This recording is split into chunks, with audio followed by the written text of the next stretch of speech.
Hello నమస్తే అందరికీ. నేను మీ రామకృష్ణ, హరే కృష్ణ టెక్నో ఎయిర్కాన్. ఈరోజు అయితే మేము డాక్యార్డ్ నుంచి ఒక ఎమర్జెన్సీ కాల్ వచ్చింది. ఎమర్జెన్సీ కాల్ ఏంటి అంటున్నారా? ఇందులో కోల్డ్ స్టోరేజెస్ ఉంటాయి.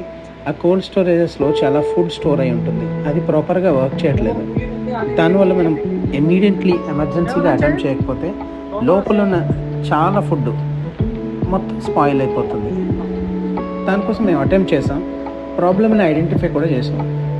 ప్రాబ్లం ఏంటంటే లోపల ఉన్న కాయిల్స్ అవన్నీ డీఫ్రాస్ట్ అవ్వక ఐస్ ఫ్రాస్టింగ్ అయిపోయినాయి మొత్తం.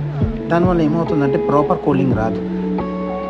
దీంట్లో 2 కోల్డ్ స్టోరేజెస్ ఉన్నాయి, ఒకటి ప్లస్ ఒకటి మైనస్. ఇది ప్లస్ టెంపరేచర్, ఇంకొకటి మైనస్ టెంపరేచర్. ఇప్పుడు మనం చూస్తున్నది మైనస్ టెంపరేచర్. దీంట్లో మీట్ అవి స్టోర్ చేస్తారు. ఎస్, మనం వర్క్ చేసిన తర్వాత ఈ ప్రాపర్ వర్కింగ్లోకి వచ్చినాయి. సో ఫుడ్ కూడా సేఫ్టీగా సేఫ్ జోన్లోనే ఉంది.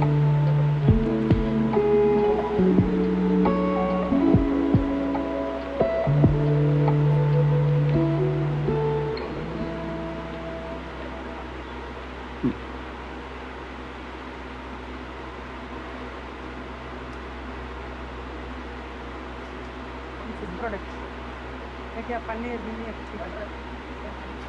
चिकन है ये वाला।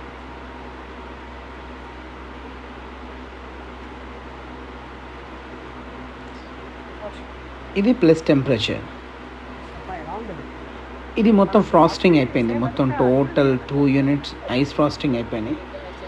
ఇది హీటర్ ప్రాబ్లం అని ఐడెంటిఫై చేసాం. ప్రాబ్లం కూడా రెక్టిఫై చేసాం. ప్రజెంట్ ప్లస్ మైనస్ 2 కోల్డ్ స్టోరేజ్లో వర్కింగ్లోకి వచ్చేసినాయి. So very happy. మేము కూడా చాలా హ్యాపీ. ఎందుకంటే ఒక వర్క్ని ఇమ్మీడియట్లీ ఇన్ టైంలో క్లోజ్ చేస్తే ఆ సాటిస్ఫాక్షన్ వేరేగా ఉంటుంది. చూసారు కదా ఫ్రాస్టింగ్. ఎస్, ఇవి కోల్డ్ స్టోరేజ్ అవుట్డోర్ యూనిట్స్. ఇవి కూడా చాలా వరకు డస్ట్ పట్టేసినాయి. అవి కూడా మొత్తం జెట్ సర్వీసెస్ చేశారు మా వాళ్ళు.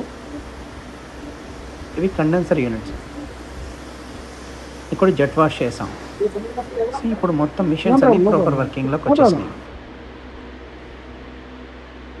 Thank you.